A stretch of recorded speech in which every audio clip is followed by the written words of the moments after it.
همراهان رادیو شب سلام.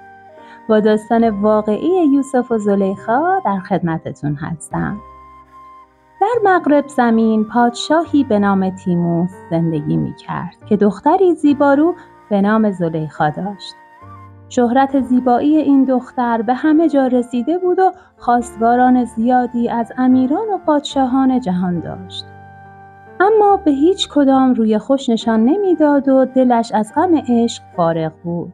او در ناز و نعمت زندگی را به خوشی می‌گذراند تا اینکه شبی در خواب جوانی را دید که زیباییش از حد انسانی افزونتر بود و به یک نگاه دل از او می‌برد.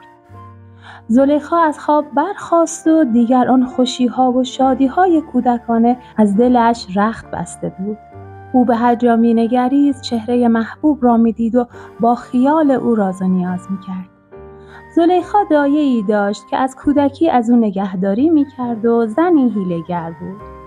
او به تغییر در رفتار و کردار زلیخا پی برد و با چرب زبانی از او پرسید: چرا غمگینی؟ گویا عاشق کسی هستی؟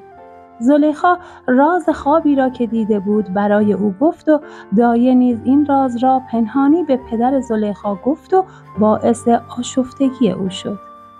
این عشق روز به روز زلیخا را نحیفتر و فرسوده تر کرد تا اینکه پس از 1 سال دوباره آن جوان بی همتا را در خواب دید و به پایش افتاد که کیستی؟ از فرشتگانی یا آدمیان؟ جوان زبان به سخن گشود که من انسانم و اگر تو واقعاً عاشق من هستی باید پیمان ببندی که با کسی جز من ازدواج نکنی، چون من دلبسته تو هستم. زلیخا با خوشحالی بیدار شد و دستور داد حلقه‌ای طلایی و جواهر نشان به شکل مار بسازند و به نشانه پایبندی به عشق آن جوان به پایش بست. زلیخا در این عشق تا 1 سال دیگر سوخت و ساخت تا اینکه برای 3مین بار جوان زیبارو را در خواب دید. این بار با التماس و زاری از او خواهش کرد که نام و محل زندگیش را بگوید. جوان گفت اگر به گفتن این مطلب راضی می‌شوی، عزیز مصرم و در آن کشور هستم. زلیخا با شادی بسیار برخاست و از کنیزان و ندیمه‌های خود از مصر پرسید. دیگر در هر مجلسی که می‌نشست آنقدر از سرزمین‌های مختلف سخن گفت تا کلام به عزیز مصر برسد و این گونه به قلب خود آرامش می‌داد.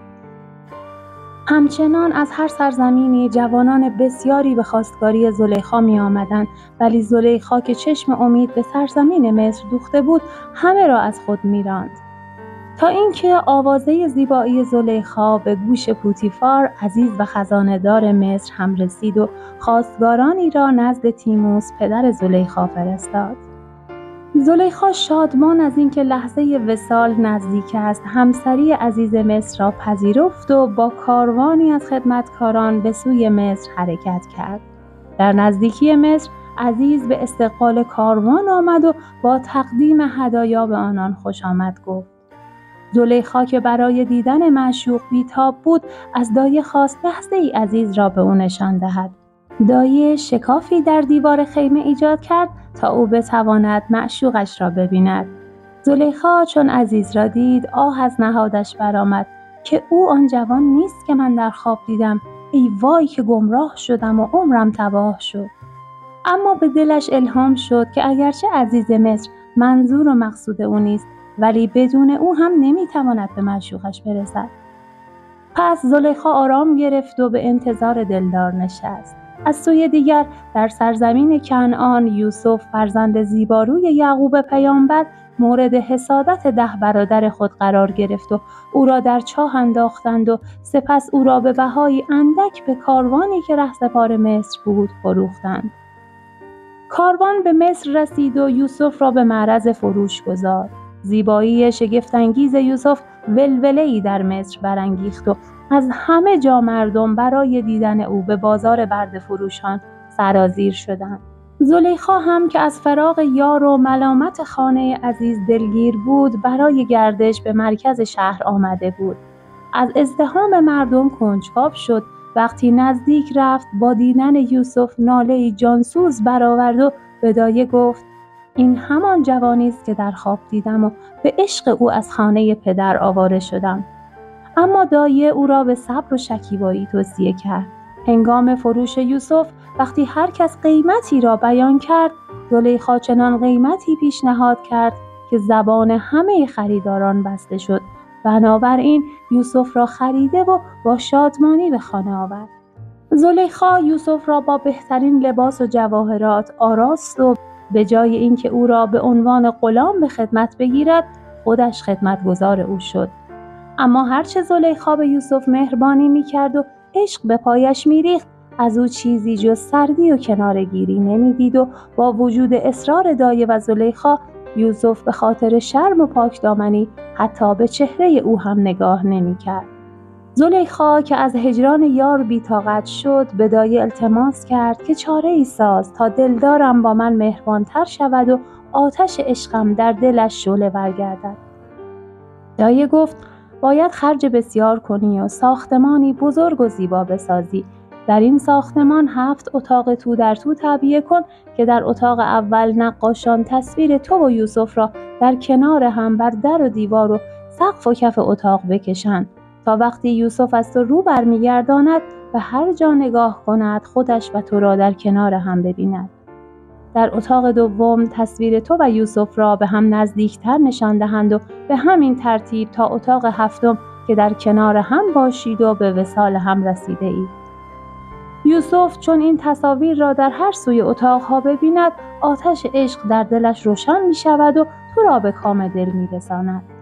زلیخا به معماران و نقاشان دستور داد این چنین ساختمانی را برای او آماده کنند. پس از آماده شدن ساختمان، زلیخا خود را به زیباترین حالت آراست و یوسف را به اتاق اول دعوت کرد. اما افسون او در یوسف اثر نکرد. پس او مرحله به مرحله به اتاقهای دیگر رفت. در اتاق 7 کار زلیخا به التماس و زاری رسید، ولی یوسف به هر طرف روی برمیگرداند خود را در کنار زلیخا میدید. بالاخره رغبتی به زلیخا پیدا کرد و به او گفت من از نسل پاکان و پیامبرانم و این گونه رفتار شایسته من نیست. اگر امروز از من دست برداری تا دامن من به گناه آلوده نشود، قول می‌دهم به زودی به وصال من برسی. یوسف گفت 2 چیز مانع من است. اول خشم و مجازات پروردگارم که مرا به این زیبایی آفرید و دوم قهر و غضب عزیز مصر که ولی نعمت من است. زلیخا گفت از جانب عزیز نگران نباش که او را شرابی زهرآلود می‌دهم و قربانی تو می‌کنم. پروردگارت هم که خودت میگویی بخشنده است، آنقدر طلا و نقره برای کفاره گناهت خرج میکنم تا تو را ببخشد. یوسف جواب داد من به مرگ عزیز که جز مهربانی از او ندیدم راضی نیستم و آمرزش پروردگار را هم نمیتوان با رشوه دادن به دست آورد.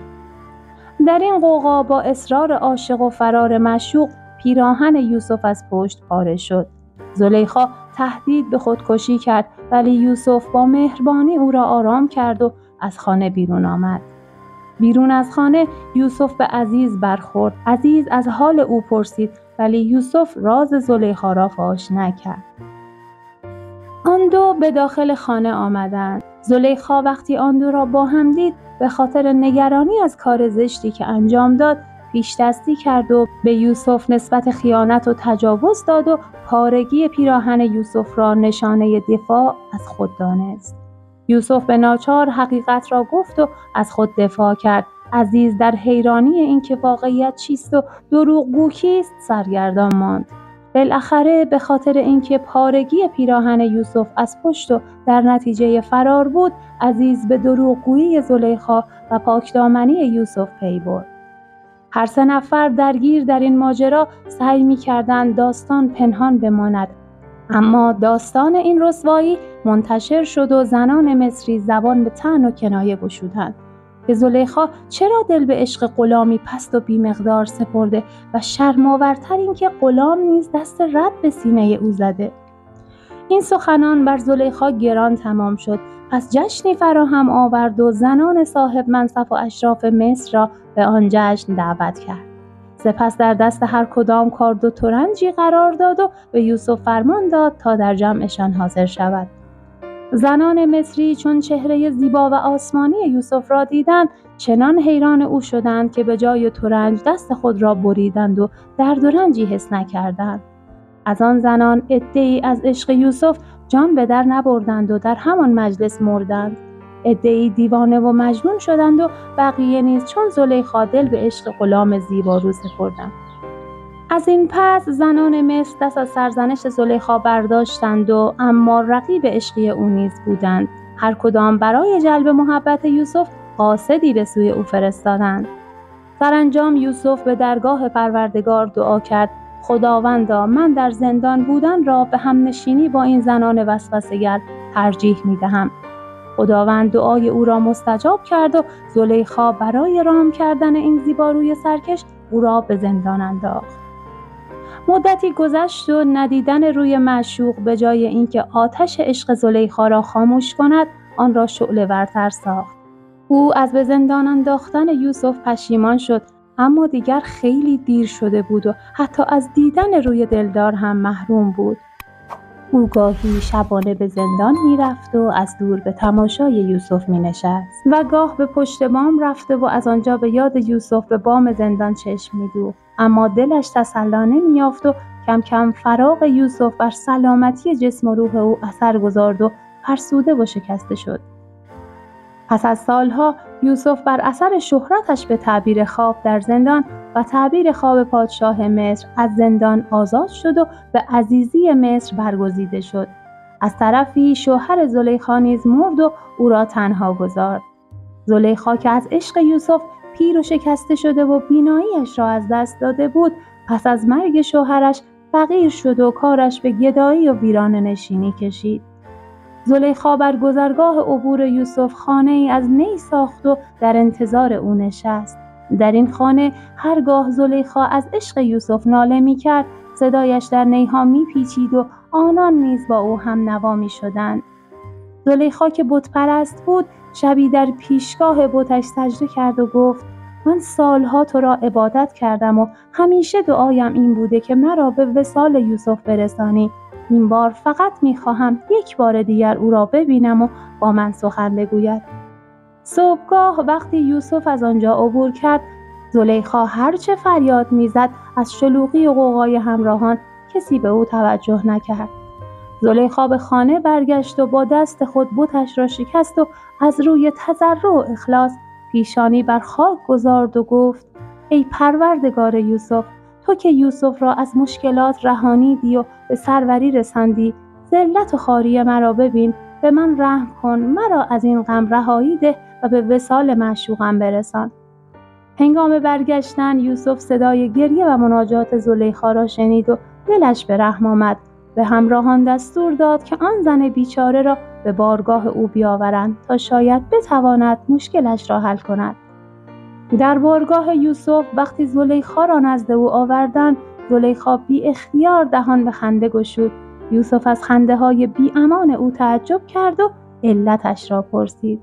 زلیخا گفت: آن زمان که جوان و زیبا بودم و ثروتم را به پایت می‌ریختم، مرا از خودت می‌راندی، ولی اکنون که از عشق تو پیر و ناتوان و نابینا شدم، مرا به حضورت می‌پذیری. یوسف او را شناخت و گفت: زلیخا، چه بر سرت آمده؟ زلیخا از شوق اینکه یوسف برای اولین بار او را به نام خطاب می‌کند مدهوش شد. پس از به هوش آمدن گفت: عمر، آبرو، ثروت، جوانی و زیبایی من بر سر عشق تو برباد رفت و سرانجامم این شد. یوسف شگفت زده پرسید: اکنون از من چه می‌خواهی؟ زلیخا گفت: ابتدا اینکه دعا کنی خدا جوانی و زیباییم را به من برگرداند. یوسف دست به دعا برداشت و زلیخا دوباره جوان و زیبا شد. سپس گفت: دیگر اینکه با من ازدواج کنی. یوسف درماند که چه پاسخی دهد. در همان حال جبرئیل نازل شد و پسندیده بودن این وصلت را خبر داد. پس از سالها فراق زلیخا به وصال یوسف رسید، اما چندی بعد یوسف پدر و مادرش را در خواب دید که خبر از نزدیکی مرگ او می‌دهند. بنابراین زلیخا هنوز از جام وصل سیراب نگشته بود که دوباره به درد فراق مبتلا شد، ولی این بار طاقت نیاورد و از غصه فراق مرد. در این داستان زلیخا قدم به قدم با عشق یوسف پیش رفت و از تمام دارایی‌هایش برای رسیدن به معشوق استفاده کرد و به جایی نرسید.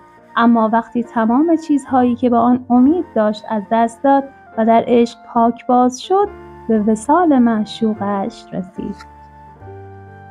داستان بعدی رادیو شب حکایت جالب مرد فقیری است که یک کوزه داشت و 1000 آرزو.